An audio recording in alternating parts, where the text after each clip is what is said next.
Bernard Dadier s'en est allé. Il avait 103 ans. Le Grand Prix des mécènes de l'édition 2016 des Grands Prix des associations littéraires lui a été décerné en 2017 au Cameroun en hommage à toute son œuvre bibliographique.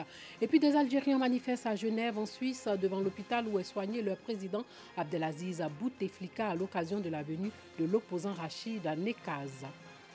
Bonsoir et bienvenue dans le 19h. Bernard Dadier a déposé sa plume aujourd'hui à 103 ans. Il était considéré comme le père de la littérature ivoirienne. Bernard Dadier a écrit des nouvelles, des romans, de la poésie, des essais.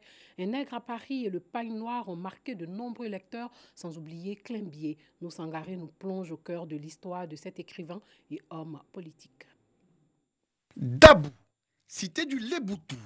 Nous sommes à l'école Dabou Village, appelée aujourd'hui groupe scolaire Plateau. C'est dans ce bâtiment vieux de plus de 100 ans que Bernard Dadier fait ses premières armes en tant qu'élève. Bernard Dadier est arrivé dans cet établissement en 1925. Il venait d'Agoville et comme son père devait aller en formation en France, il est volontaire de l'armée, il l'a confié à un de ses amis. Cet ami, c'est Satigui Sangaré Bernard. Et c'est ce nom, le nom de Satigui Sangaré, en s'inscrivant sur le numéro 364 de l'année 1925, il était chez Satigui Sangaré qui était son tuteur.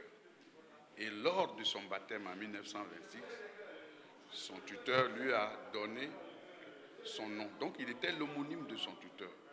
Et il est devenu, par la chrétienté, Bernard Belin Dadier. Pionnier de la lutte anticolonialiste, dès par sa plume, l'histoire de Bernard Dadier se confond à celle de la Côte d'Ivoire et de l'Afrique. Il a fait l'école avec Modibo Keïta, avec Hubert Maga, avec Amani Diori, c'est-à-dire le président du Mali, celui qui est devenu le président du Niger et celui qui est devenu le président du Dahomey, actuel Bénin.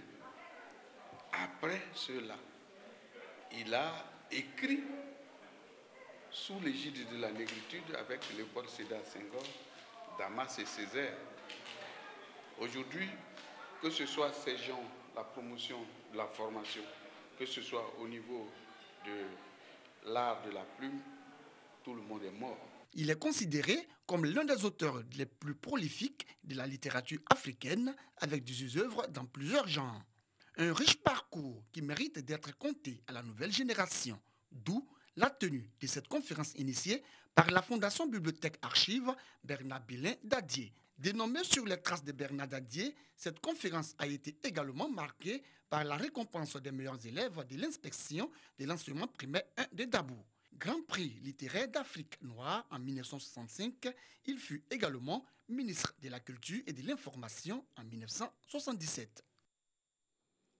Les droits des femmes, longtemps bafoués, demeurent au cœur des engagements, surtout pour que le respect de leurs droits soit une réalité. Lors de la célébration de la Journée internationale des droits des femmes hier, le numérique est perçu comme un moyen d'accélérer l'autonomisation de la femme et de maximiser le rendement des femmes du milieu rural, pas seulement dans le domaine de l'humanitaire aussi.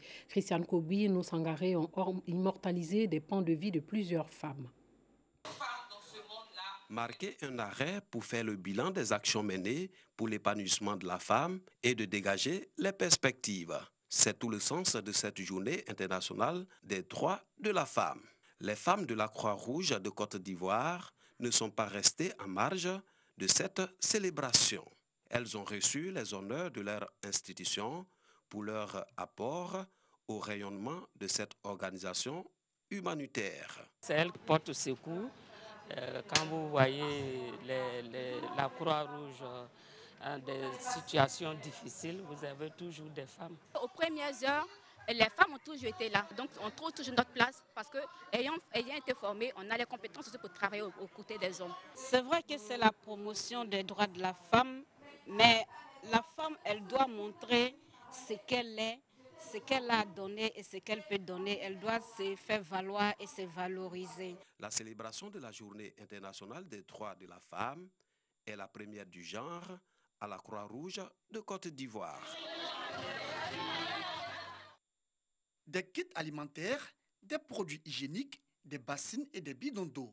Ce sont entre autres dons remis aux femmes de la coopérative du quartier Anani dans la commune de Port-Boué. Une initiative du Zonta Club d'Abidjan à l'occasion de la Journée internationale des droits de la femme. Objectif, aider les femmes de cette coopérative dans leurs différentes activités. Nos femmes d'Anani, on a prospecté, on a vu qu'elles étaient dans le besoin de savoir qu'en venant vers elles, leur donner les moyens, les outils afin de parvenir à cette autonomisation, c'était important que nous puissions être présentes. Cette rencontre, une occasion de partage d'expériences afin d'inviter les membres de la coopérative à promouvoir l'autonomisation de la femme. C'est le cas de Dosso Aminata, de commerçante d'eau en sachet à fondatrice d'école aujourd'hui. Moi, j'ai commencé par vendre de l'eau. C'est-à-dire je vais vendre du jus. Et en ce moment, je n'avais pas les moyens de vendre les jus. Parce que les jus, ça commence par 25. Et aujourd'hui, l'eau, c'est 5 francs, 5 francs. Donc, je me suis dit, bon, même l'eau 5 francs, je vais vendre là. C'était pour payer les sachets et autres, parce qu'il faut toujours un fonds de roulement. Donc, je me suis accroché à un dialogue chez lequel je prenais les sachets. Et c'est comme ça que je suis allé louer un congélateur et puis j'ai commencé à vendre. Et le bénéfice de l'eau m'a permis de vendre du jus. Et le bénéfice du jus m'a permis de vendre du déguet. Et c'était au fur et à mesure jusqu'à ce que je commence maintenant à pouvoir prendre le sac de lait. Donc c'est à partir de là, maintenant j'ai commencé à faire un restaurant. Et le restaurant a donné, j'ai commencé maintenant à faire une école. La femme doit se dire qu'elle n'a pas de droit à l'erreur. Parce que dans la famille, quand une femme réussit, ça se répercute automatiquement sur les membres de la famille. Heureuses, les bénéficiaires ont tenu à témoigner toute leur reconnaissance aux donatrices et promettent en faire bon usage. Nous sommes des femmes, nous voulons s'occuper des orphelins, des démunis. Voici nos enfants, surtout. On a besoin d'eux pour venir en notre aide. Ces femmes ont été aussi instruites sur l'inclusion financière pour une autonomisation de la femme et de la jeune fille. Le Zonta Club d'Abidjan est dans sa 50e année en Côte d'Ivoire et œuvre pour l'autonomisation de la femme et la promotion de la jeune fille. De femmes, parlons-en encore. Dans le Bassin Sandra, le numérique constitue un atout pour les activités des femmes. Du côté de Grand Bassam, dans le sud du pays, les femmes réunies au sein de l'Association des femmes musulmanes de Côte d'Ivoire décident de prier pour la stabilité et la cohésion. Et dans la commune de Cocody, la municipalité a célébré les femmes en les exhortant à être des acteurs de développement. Sam Konan par Gassorokone. Allô? Oui, bonjour. Oui, mais tu devrais livrer les pagnes là. Dame Miezan Yvette tient un magasin de vêtements et de riz au quartier cité de San Pedro. Aujourd'hui, le numérique est devenu indispensable dans ses affaires. Aujourd'hui, avec le téléphone, non seulement on passe facilement les commandes, mais aussi on fait déposer l'argent plus facilement. Donc les transactions se passent plus facilement par rapport à avant, où il fallait se déplacer avec les risques sur la route, les coupeurs de route et tout ça. Comme Dame Miezan Yvette, beaucoup de femmes se mettent au goût du numérique dans leurs activités. Le numérique me sert beaucoup parce que souvent il y a des clients qui n'aiment pas se déplacer. Ils consultent le site, quand il y a un article qui leur plaît, bon, j'ai mon contact, j'ai mon mail, bon, ils m'appellent, ils disent que tiens, je veux tel. Et bon, voilà quoi. Ces femmes ont bien compris le thème de cette année, le numérique, une solution pour l'autonomisation de la femme. À San Pedro, elles se sont retrouvées sur le boulevard de la République pour célébrer cette journée à travers des défilés et des allocutions. Les femmes de Sassandra étaient également de cette journée du 8 mars. Défilé des différentes couches socio-professionnelles pour démontrer combien de fois elles sont déterminées pour une autonomisation grâce au numérique. Le numérique, une solution pour l'autonomisation de la femme, cela passe nécessairement par une alphabétisation, surtout dans les zones rurales. Mosquée Fatmat Zahra de Grand Bassam. Il est un peu plus de 11 heures. Dans le bureau de l'imam, ces femmes de l'AFMC, Association des femmes musulmanes de Côte d'Ivoire. Leur présence demandait à l'imam Al-Khame Moussa, ambassadeur de paix et président de l'Association mondiale des leaders religieux pour la paix et le développement section Côte d'Ivoire, de sensibiliser les fidèles à l'occasion de la Journée internationale des droits de la femme aux valeurs de paix, de tolérance et de cohésion à la veille de l'année 2020, année électorale en Côte d'Ivoire. Et le choix des Grands Bassam, tout un symbole. Cette commune est une commune noble, une commune légendaire pour les femmes.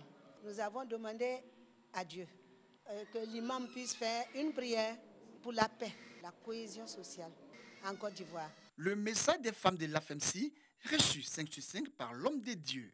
La femme était là aux premières heures de l'islam et je pense bien que nos mamans ont bien fait de penser à une journée dédiée à la femme pour faire la prière pour la paix et la cohésion en Côte d'Ivoire.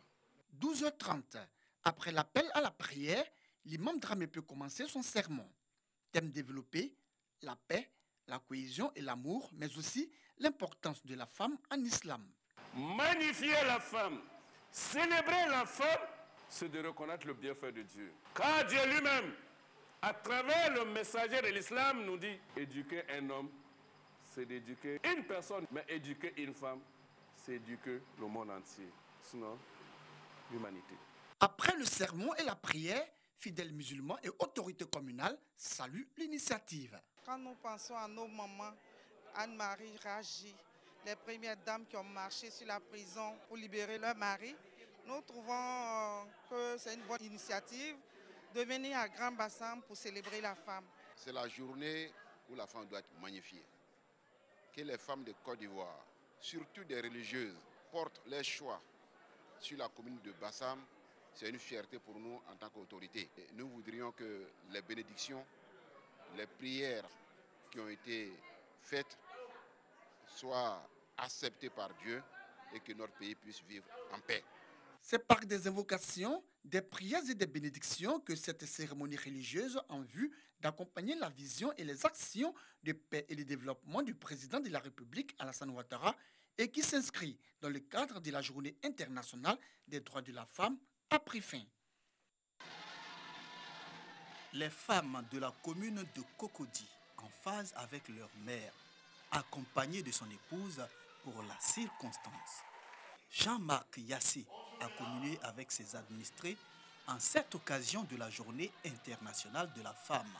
Moment formidable pour celle qui a toujours été son soutien. C'est la femme qui donne la vie, c'est la femme qui est à l'origine de tous les projets que nous connaissons. Donc nous demandons à Dieu de les bénir et de les assister.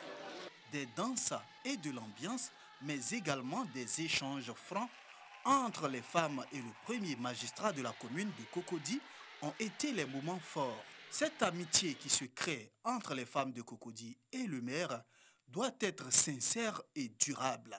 C'est pourquoi la démarche est saluée. C'est dans la joie, dans la paix, pour le bonheur, que vous verrez que toutes vos collaboratrices autour de vous pourront donner le meilleur d'elles-mêmes pour atteindre les objectifs que vous nous aurez assignés, qu'ensemble nous serons assignés pour la commune de Cocody. Comme le monde entier, la commune de Cocody n'a pas voulu rester en marge de la célébration des femmes, les descendantes d'Ève, l'épouse d'Adam. De la gaieté, il y en a vraiment eu au cours de cet événement qui valorise la femme. En marge des manifestations qui se déroulent en Algérie contre la candidature de Bouteflika pour un 5e mandat, des Algériens manifestent à Genève, en Suisse, devant l'hôpital où est soigné leur président Abdelaziz Bouteflika à l'occasion de la venue de l'opposant Rachid Nekaz. C'était hier. Rachid Nekaz qui a été arrêté après avoir fait irruption dans l'hôpital.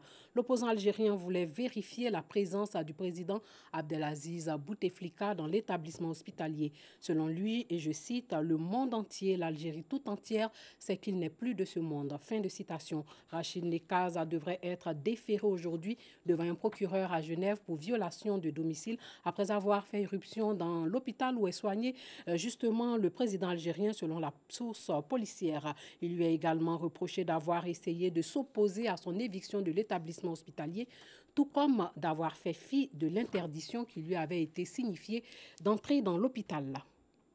Voilà, c'est tout pour ce soir. Merci de nous avoir suivis.